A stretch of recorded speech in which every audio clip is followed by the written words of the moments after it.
it's not so much about my affirmations, and just for sure there's a lot more that a husband can do. I've come to find that there was many areas as a husband I could have done more to take certain weights on, take certain responsibilities on, so that way there's a shared responsibility.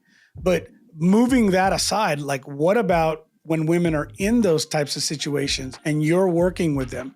Because I think that's important, right? They're holding on to these things that give them value. How do we keep their value, help them keep their value, but still break free where they can find empowerment in themselves?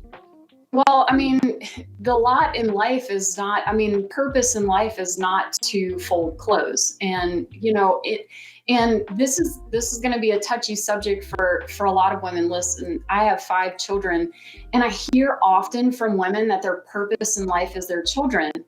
And at the end of the day, they move on and they move out, and they're their own humans. And it will be a sad day having, 2 children already out of the house and the 3rd one about to leave in a few months, knowing that if that's my purpose, then when they're all grown and out of my house, then what do I have left? And it's really teaching women, teaching myself constantly that my purpose in life is what I want. Like, what do I want to choose? Because I can promise you any day of the week, laundry is not going to be that thing. There are a lot of things that I do, daily or weekly, or tasks that I know I not necessarily want to do them, but it makes my household run. It makes my business run. It makes my family run. That, okay, this isn't my purpose. So what is my purpose? And the way I do this is by sitting with them and setting targets. We set targets in all areas of our life, not just our families, but in our finances and, in our fitness and our faith, and even in fun. The thing that I see most often in women is we have forgotten how to have fun. And we think that fun is waiting, for that trip that happens once in a blue moon, I have to set up some elaborate something to have fun. And teaching women that we can find these pockets of joy, like even if it's just 5 minutes inside of a day, and showing them, and teaching them to decide what their purpose is. Because I can promise you, if I would ask 100 women right now, very few would say cleaning up my house. It's a great answer. I think that's a great answer. And you're right. I think it is a touchy subject. And at the same time, I think that it requires other input, right? And so in a relationship like that, typically the women are constantly supporting and giving to a husband in their role and in their careers. And it's very common that it's not reciprocated in the same way.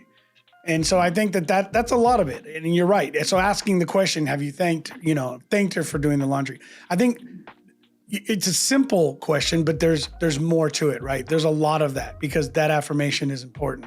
I also think it's not reciprocated sometimes, Rigo, because we don't ask for what we want. I know that I had shied away for a long time of asking for what I want. Even when it came down to picking a restaurant, it was like, no, whatever you want. And then inside, I'm like, no, I don't really want to go and have sushi burritos. And that's like a standing joke in our marriage right now. But hey, I don't want to take care of this aspect of whatever it is. Even inside of business, I've done that recently. Is I don't want to do this part of business. Now, as a business owner, I know that there are going to be some aspects of my business that I get to do whether I want to do or not. But it's me speaking up for what I want. And that's what I want to help women when I say find their voice, of saying, hey, I want this, however small it is or however big it is, and know that there's going to probably be a little conflict, because if you've been in a marriage for 10 or 13 or 15 years and you've never spoken up, when you do start to speak up, the other person, I know Coach Kevin had a hard time at first of, just like, whoa, okay, the tiger is now out of her cage and what do I do with it?